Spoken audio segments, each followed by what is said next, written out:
Olá, tudo bem? Que prazer estar de volta com você. E hoje nós vamos refletir sobre o início da Epístola dos Gálatas, o capítulo 1, certo? Parte do capítulo 1 até o versículo 5, ok? Que é uma epístola que Paulo defende enfaticamente o evangelho genuíno, o evangelho da cruz, né?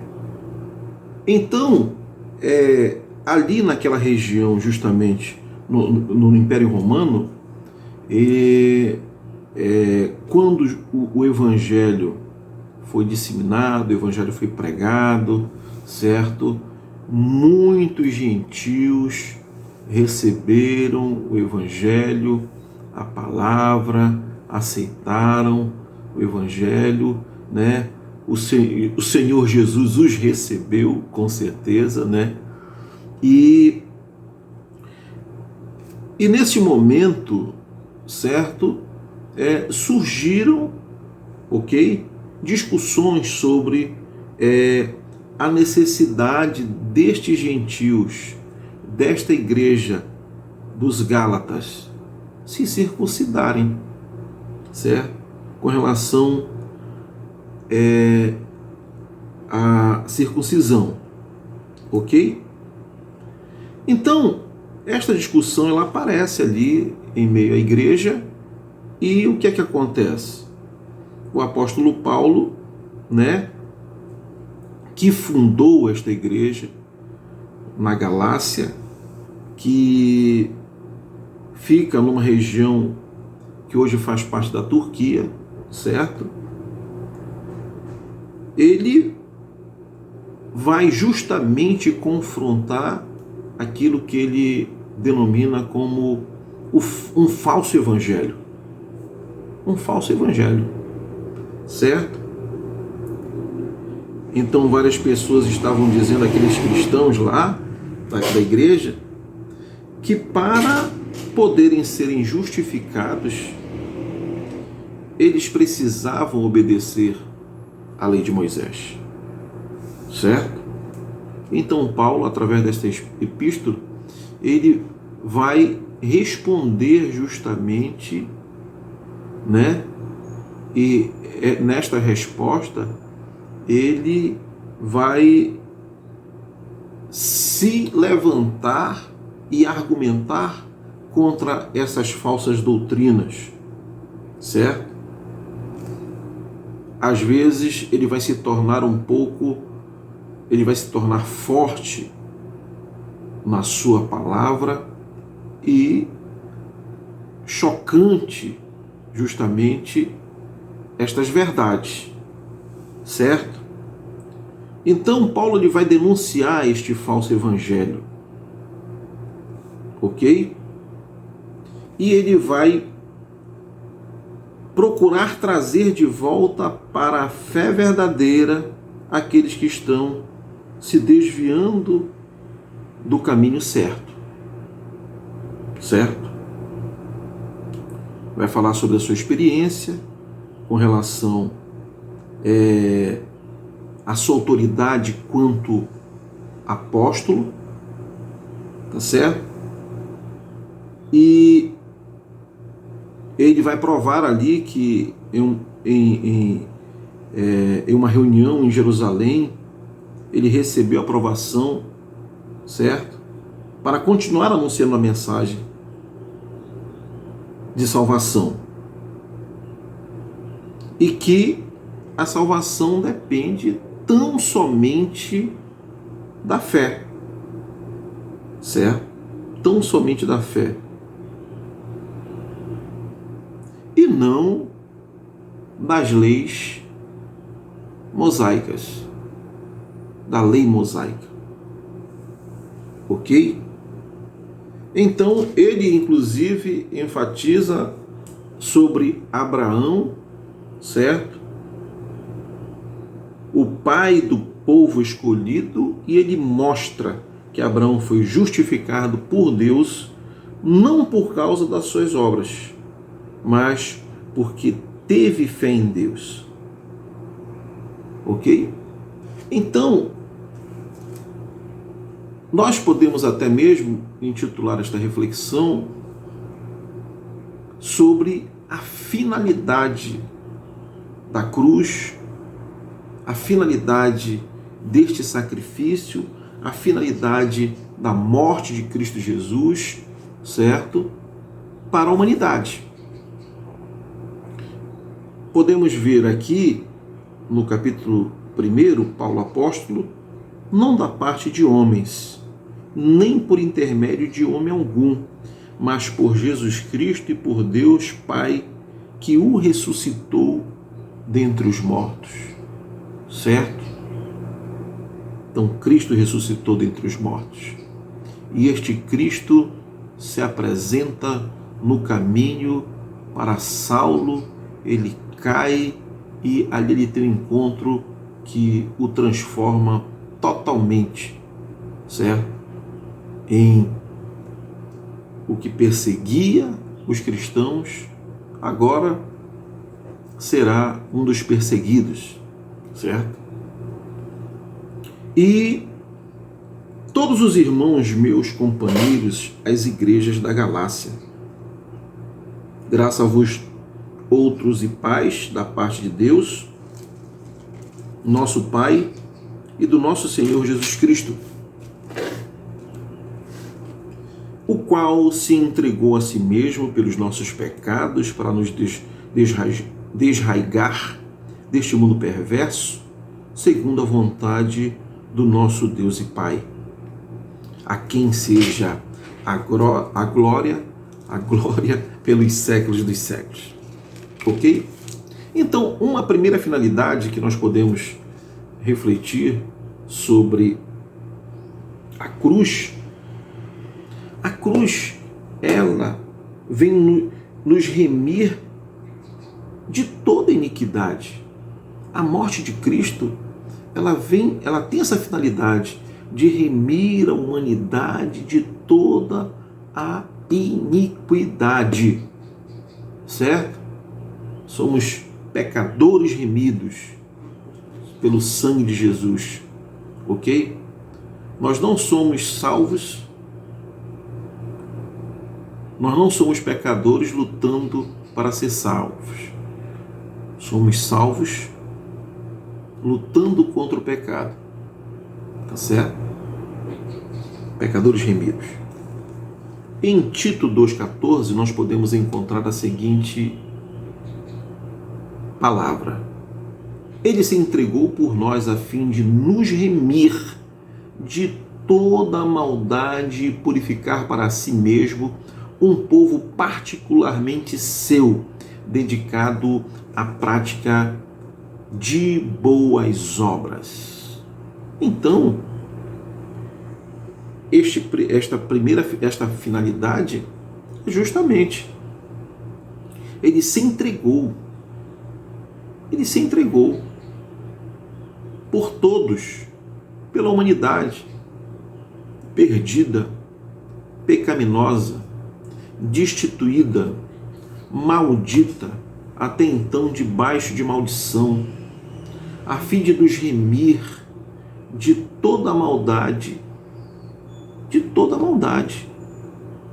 certo?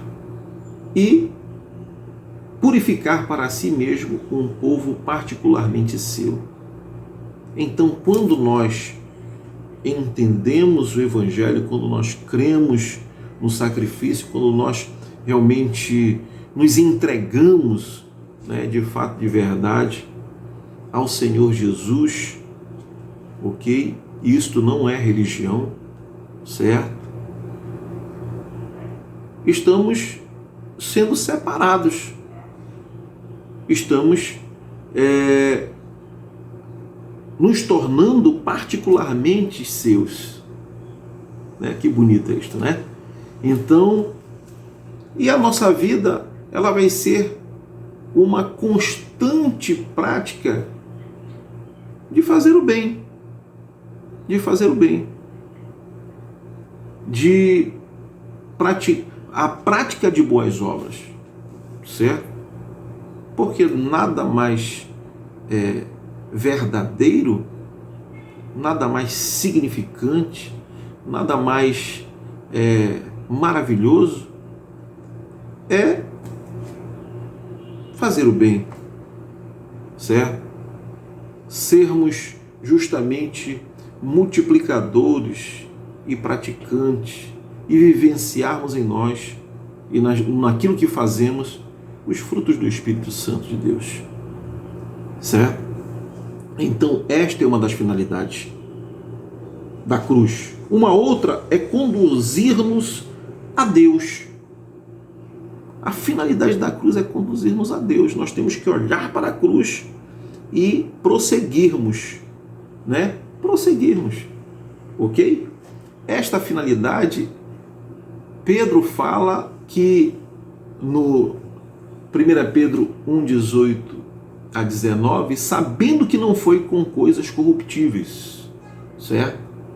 Como prata ou ouro, que fostes resgatado da vossa vã maneira de viver, que por tradição recebeste de vossos pais, certo?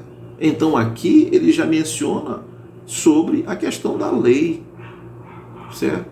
A tradição, né? Estes ensinamentos, certo? A circuncisão, né? Tudo tradição, ou prata ou ouro, certo? Mas com o precioso sangue de Cristo, como de um cordeiro imaculado e incontaminado, santo, certo? Então foi este sangue, né? Através deste sangue, através desta remissão, através deste encontro, através da cruz que nos conduz a Deus, ok? Uma outra finalidade é darmos a adoção de filhos. Adoção de filhos, certo? Nós podemos encontrar em Gálatas 4, 5, né? Mas vindo a plenitude dos tempos, Deus enviou seu Filho, nascido de mulher, nascido sob a lei, debaixo da lei, para remir os que estavam também debaixo da lei, certo? A fim de recebermos a adoção de filhos, ok? Então por isso que se fez necessário Cristo vir e cumprir a lei. Cumprir a lei, porque quando ele cumpre a lei, ele dá legalidade a receber todas as bênçãos advindas de Deus, né? Todas as bênçãos advindas de Deus, quando ele promete, se cumprir a lei, serão abençoados. Se deixarem de cumprir, serão malditos. Então Jesus vem e sob a lei, ele cumpre a lei, certo? Para remir os que estavam debaixo da lei, a fim de recebermos a adoção de filhos, né? Fomos adotados, certo?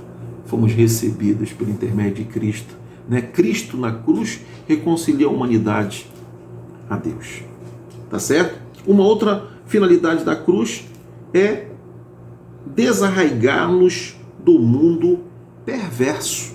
Nós não temos capacidade nenhuma força, certo? Vinda de nós mesmos para desarraigar-nos deste mundo, das práticas, do pecado, do mal, certo?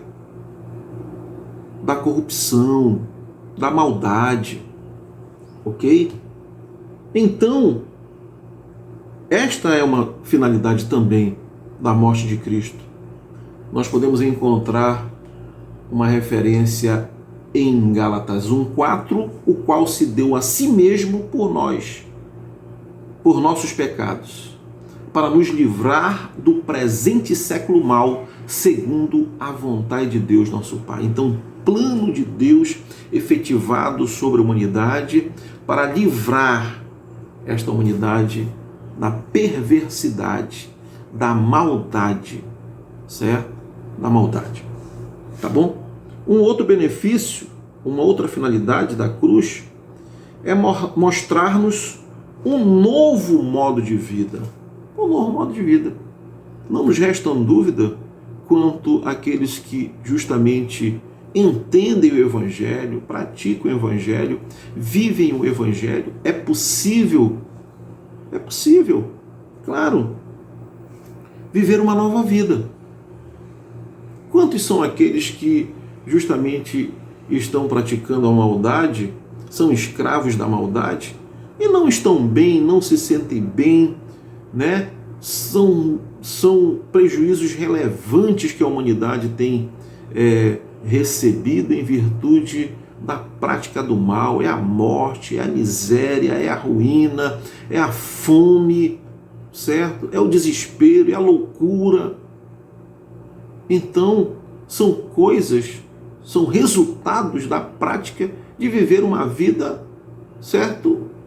Na maldade, uma vida destituída da presença de Deus.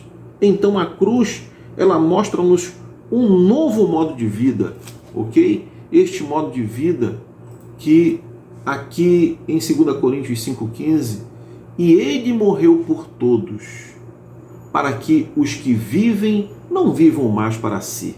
É possível. Será que, você pode perguntar, será que eu não vou ter mais vida própria? Não, vai ser melhor ainda, porque você vai ser conduzido, né, pela verdade, né? Os que vivem não vivam mais para si, mas para aquele que por ele morreu e ressuscitou. Certo? O que de melhor é viver para aquele que morreu e ressuscitou, aquele mestre que sempre pregou o bem, pregou o amor, falou de boas coisas, falou seu ministério maravilhoso, uma vida íntegra, uma vida justamente os grandes exemplos, certo, do Senhor Jesus. Então é viver, né?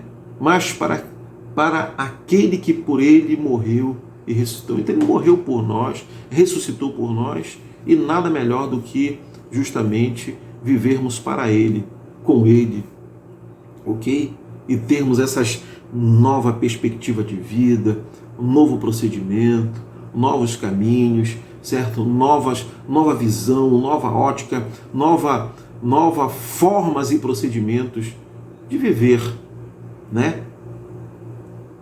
Planos divinos, planos gloriosos, bênçãos sem medidas, certo? Não são justamente arranjos humanos, não são doutrinas humanas, não são jeitinho humano, não são fórmulas, né, de tutores, não, né? Não são fórmulas daqueles que pregaram lá na igreja da Galácia sobre justamente cumprir, né, ali aquilo, as tradições, não, certo? É justamente viver por aquele e para aquele que morreu e ressuscitou por nós, tá certo? Um outro benefício, outra finalidade da cruz é conceder-nos o Espírito prometido. Que maravilha! Eis que eu irei e vos preparar lugar, mas enviarei o Consolador que estará conosco todos os dias convosco até a consumação dos séculos. É Ele que nos capacita, Ele que nos prepara, Ele que nos ilumina, Ele que nos orienta, é Ele que nos conduz. Ele é o verdadeiro guia, Ele é o único guia. Não adianta o homem tentar se colocar na posição de guia, de condutor, tá certo? Para justamente, ou a religião, né? Ou a religião que ela nasce com o título ou então o conceito de religar o homem a Deus. Então não tem a mínima possibilidade. Quem liga o homem a Deus, quem leva o homem a Deus, quem aproxima o homem de Deus, quem se apresenta, né, ao Criador, né, como resgate da humanidade, é Cristo. É Cristo. Entendeu? Então, ele nos concede nos Espírito prometido, ok? Em Gálatas 3, 13 e 14, Cristo nos resgatou da maldade da lei, fazendo-nos maldição por nós, porque está escrito: maldito todo aquele que for pendurado no madeiro, para que a bênção de Abraão, né, a promessa sobre Abraão, certo, chegasse aos gentios por Jesus Cristo, e para que pela fé nós recebamos a promessa do Espírito Santo de Deus, ok? Este Espírito que está atuando, né?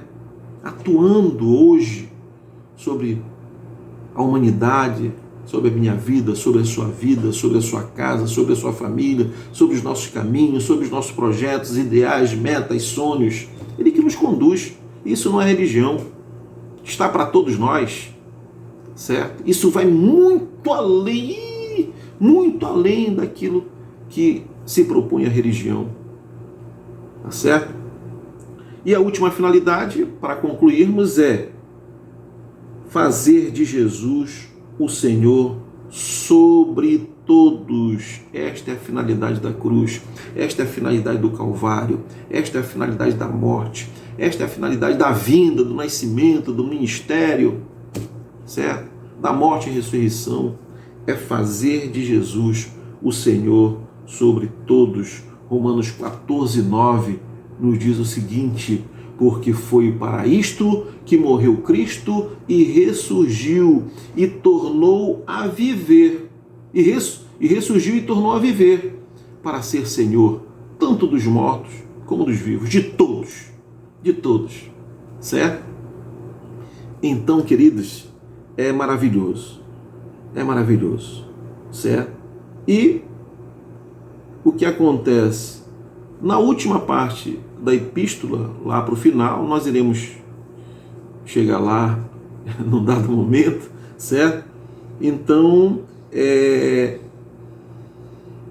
Paulo fala da liberdade que tem as pessoas que creem em Cristo, uma liberdade maravilhosa, certo?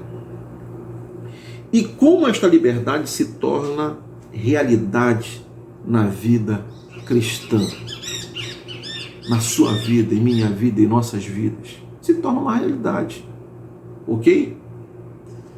E todos os cristãos de todos os tempos devem se lembrar sempre desta declaração do apóstolo Paulo: para a liberdade foi que Cristo nos libertou, permanecei pois firmes e não vos submetais de novo a julgo de escravidão.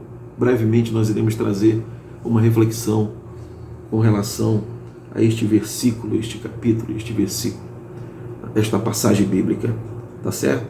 Então, que Deus nos abençoe, que Deus nos guarde, né? E Paulo, ele justamente defende este evangelho genuíno de Cristo, não voltar às tradições, não voltar às práticas judaizantes, certo? Porque de nada valeria a morte de Cristo, certo? De nada vale a morte de Cristo para aqueles que praticam, né, a circuncisão, certo? De nada valeria, fazem pouco caso da morte de Cristo aqueles que usam subterfúgios para ser salvos, para serem abençoados, para serem prósperos, para serem alcançarem a vida eterna, certo? Os que fazem pouco caso da morte de Cristo. Então, é preciso eu andar de joelho, andar descalço, vestir branco, vestir de alguma forma, a campanha dos 21 dias, a campanha dos 7 dias, a flor de não sei o que, o sal de não sei das quantas, o banho de não sei para onde, entendeu? A fogueira de não sei do que, certo? Então isso são uma série de subterfúgios arriscadíssimos e colocará justamente em precipício todos aqueles que andam conduzidos por esses tutores. Então Paulo é enfático aqui quando ele justamente ele combate este falso evangelho, ele combate estas falsas doutrinas, e ele justamente ele chega aqui no versículo